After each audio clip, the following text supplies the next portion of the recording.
জানো, আমি আর আমার বেস্ট ফ্রেন্ড প্রিয়া আমরা দুজনে মিলে না রোজ একসাথে কলেজ যাই। তো একদিনকে না আমরা এরকম কলেজে ছিলাম, মানে যেরকম নর্মালি আর কি আমরা কলেজ যাই।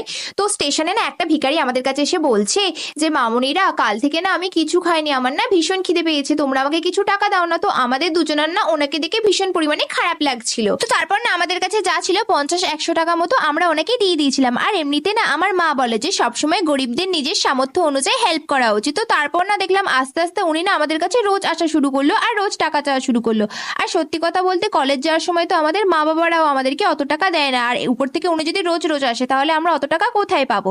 তো জানো, একদিনকে না আমি তো টাকার বদলে আমার পুরো লাঞ্চ বক্সও দিয়ে দিয়েছিলাম। তো তারপরের দিন না আমি ঠিক করেছিলাম কিছু তো একটা আইডিয়া লাগাতেই হবে, এরকম ভাবে যদি উনি রোজ আসে এত টাকা আমরা কোথায় পাবো। তো তারপরের দিন না উনি আবার যখন আমাদের কাছে এসে টাকা চেয়েছিল, তো তখন না আমি ওনাকে বললাম যে কাকু, আমার কাছে তো খুঁজো নেই, আমার কাছে 500 টাকার নোট আছে। তো তখন না উনি বললো যে আমার কাছে খুঁজো আছে, আমাকে টাকা দাও। তখন আমি বললাম যে তোমার কাছে তাহলে যে খুঁজোটা আছে তাহলে তুমি সেই খুঁজোটা